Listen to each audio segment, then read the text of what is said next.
সে আগের জায়গায় চলে আসো জাঙ্কুক। জাঙ্কুক ফোন কান থেকে সরালো। তার বাবা তাকে ফোন করেছে। কিসের ভুল বোঝাবুঝি? জাঙ্কুক যে তার ছেলে না সেটা বলবে, নাকি অন্য কিছু? তবে তার বাবার নিজ থেকে ফোন করেছে। এই থেকে বড় আর কি হতে পারে? জাঙ্কুকের যেন মনে হচ্ছে সে দুনিয়ার সব থেকে সুখী মানুষ। সে লাফিয়ে সোফা ছেড়ে দাঁড়ায়। তার বিয়ে তা দেখে বলে, মাত্র কনসার্ট শেষ হলো, আধা ঘন্টা পর একটা টক শো আছে। কই যাচ্ছেন স্যার? পিউ, আজকে সব শিডিউল ক্যান্সেল করো। কি স্যার, বিরাট লস হয়ে যাবে। আমাদের লস হবে? না স্যার, যারা টক শো করবে তাদের বিরাট লস হবে। আপনার কি শরীর খারাপ স্যার? জ্বর উঠেছে? তাহলে তাদের ক্ষতিপূরণ দিয়ে দিও। আর জ্বর ওঠেনি, কিন্তু মেবি উঠবে। আমি গেলাম। স্যার, এভাবে খোলামেলা গেলে তো পাবলিক আপনাকে খেয়ে ফেলবে। স্যার, অন্তত ক্যাপটা পরে যান। কে শুনে কার কথা? জাঙ্কুক চলে গেল সেই চেনা জায়গায়। সে জানে সেই আগের জায়গা কোথায়। এসে দেখে তার বাবা নদীর ধারে বসে আছে। পরন্ত বিকেলে সূর্যের আলো নদীর পানিতে এসে পড়েছে। তার বাবা পিছন ফিরে বসে আছে। সে নিঃসন্দেহে পাশে গিয়ে বসলো। জাঙ্কুকের কেন জানি খুব কান্না আসছে। তা চেপে বলল, আমায় ডেকেছিলে বাবা? নামজুন তার হাত থেকে বাদাম নিয়ে জাঙ্কুকের হাতে গুজে দিল। মিষ্টি হেসে বলল, দেখেছিলাম তো। জাঙ্কুক একবার তার হাতের ছিলে দেয়া বাদামগুলোর দিকে তাকালো, আবার পাশে থাকা পরিচিত ব্যক্তির এক অপরিচিত ব্যক্তিত্বকে দেখলো। চোয়াল শক্ত করে বলে, কি চাই তোমার? কেন ডেকে এনেছো আমায়? আমি জানি তুমি কি বলতে চাও। আমি তোমার বোঝা, এই তো। আমি তোমার ছেলে নই, এই তো। নামজুন জাঙ্কুকের মাথায় চাটি মেরে বলে, ছেলে আমার এইসব উদ্ভট চিন্তা কবে থেকে করছে?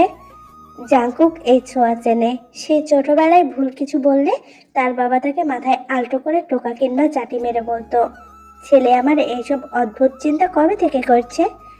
জাঙ্কুকের মন গলল না, বরং বরফ হয়ে গেল হৃদয়টা, যেন আরো জমে গেছে। চোয়াল শক্ত রেখে বলে, যেদিন থেকে ছেড়ে দিয়েছিলে, তা হঠাৎ কি মনে করে এই অপয়া ছেলের কথা মনে হলো আপনার? নামজুনের চেহারা আবার মলিন হয়ে গেল। জাঙ্কুকের হাত ধরে তার চোখে চোখ রাখলো। জাঙ্কুকের চাহনি তীব্র, তীক্ষ্ণ।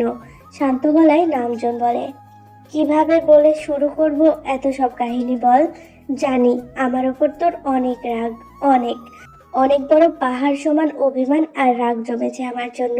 কিন্তু আমি যে নিরুপায় ছিলাম। জানো, তোমার মায়ের মৃত্যু এমনি এমনি হয়নি। তাকে মারা হয়েছিল, খুন করা হয়েছিল। প্রি প্ল্যান্ড খুন। শুধু তোমার মাকে নয়, তোমার মায়ের পুরো পরিবারকে। খুনিদের টার্গেট ছিলাম আমি, কিন্তু আমাকে খুন না করে আমার প্রিয়জনদের খুন করেছে। তোমার দাদা দাদু মারা গিয়েছিল একই কারণে।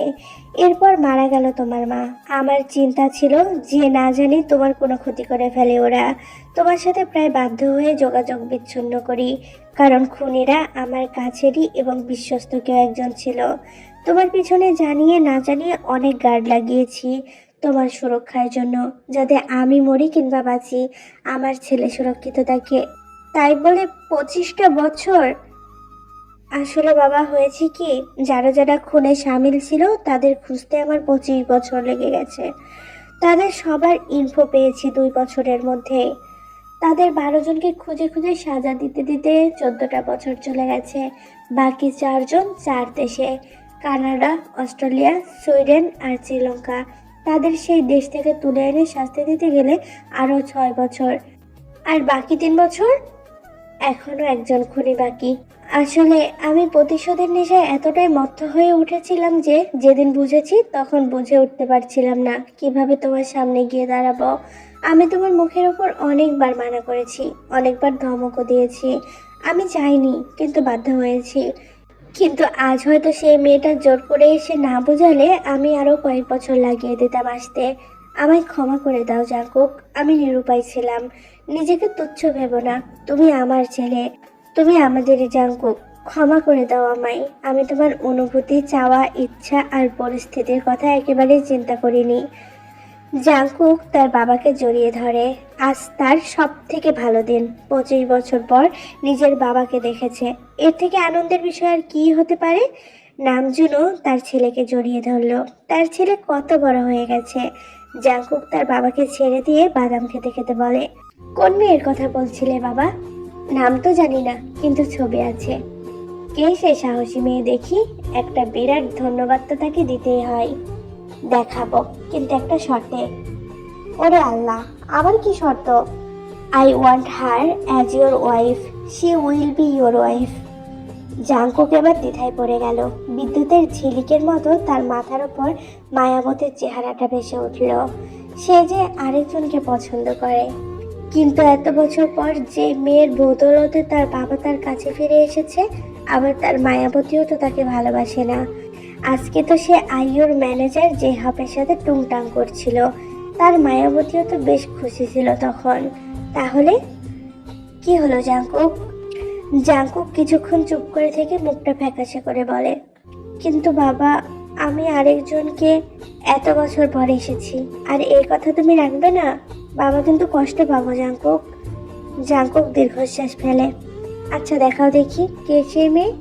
নামজন তার ফোন খুলে একটা মেয়ের ছবি জাংকুককে দেখালো। ছবির দিকে তাকিয়ে জাংকুক 2-3 সেকেন্ড চোখ বড় বড় করে তাকিয়ে রইল। বাবা, তুমি শিওর এই সেই মেয়ে? জাংকুক ছবিটা দেখে যেন নতুন করে তার মায়াবতীকে নিজের করে পাওয়ার আত্মবিশ্বাস আর অনুপ্রেরণা ফিরে পেল। আরে হ্যাঁ, এই মেয়ের সাহস দেখে আমি তো রীতিমতো। হুট করেই জাংকুক নামজনকে জড়িয়ে ধরে বলে, মাই গড বাবা, জানো এই সেই মেয়ে যাকে আমি ভালোবাসি। ডোন্ট ওয়ারি বাবা, she will be my wife for sure. তাই নাকি? কিন্তু মেয়েটা নাকি তোমাকে ঘৃণা করে? করে তো, কিন্তু এই ঘৃণা সেই ঘৃণা নয়, বুঝলে বাবা? এটা হচ্ছে ভালোবাসার সংকেত। হ্যাঁ হ্যাঁ, তাই নাকি? একেবারে আমার মতো। তোমার মাও বুঝলে আমায় দেখতেই পারতো না, কিন্তু শেষে ঠিক মতো আমার সাথেই বিয়েটা হয়েছে। যদি তোমার মা বেঁচে থাকতো। যাই হোক। ও হ্যাঁ, এই দুঃসাহসী আমায় কি কি বলেছে শুনবা? একেবারে যোদ্ধা টাইপ মেয়ে। তাই নাকি? কি বলেছে? নামজুন তার ফোনে সিসিটিভির ফুটেজের ভিডিও অন করে জাংকুককে দেখালো। অন্যদিকে তে স্টুডিওতে বসে বসে জেহাব আর আইয়ুর জন্য টি শার্ট ডিজাইন করছে। হিহি, কি মজাটাই না হবে। যদিও আইয়ু আপু আর জেহাব ভাইয়ার মাঝে অনেক দূরত্ব আছে, সে একজন সেলিব্রিটি আর জেহাব ভাইয়া তার secretary, but so what, love is love. আমি গুনগুন করে গাইতে গাইতে টি শার্ট বানাচ্ছি।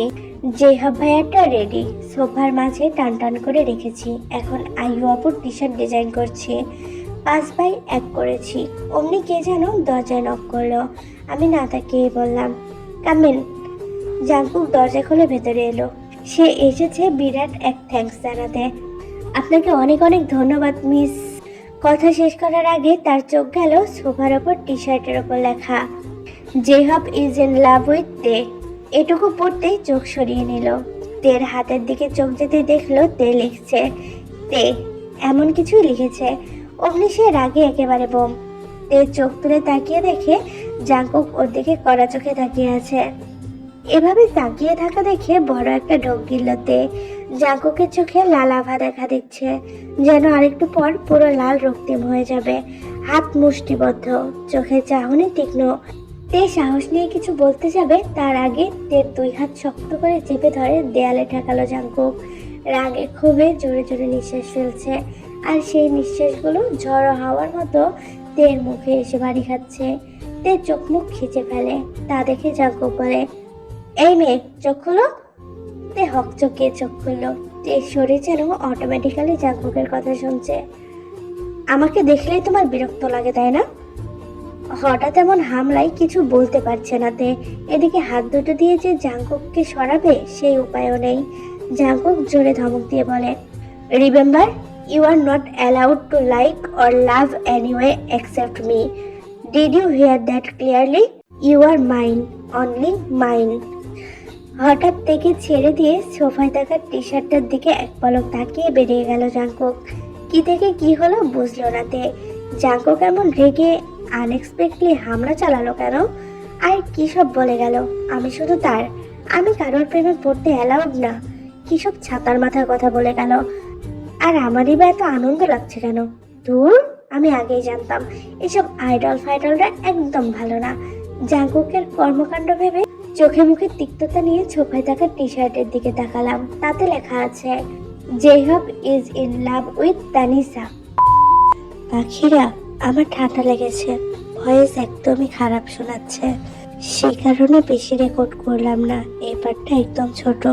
আর আমি চেষ্টা করছিলাম রেগুলার ভিডিও দেওয়ার, কিন্তু দেখো অসুস্থতাও আমাকে ছাড়ে না।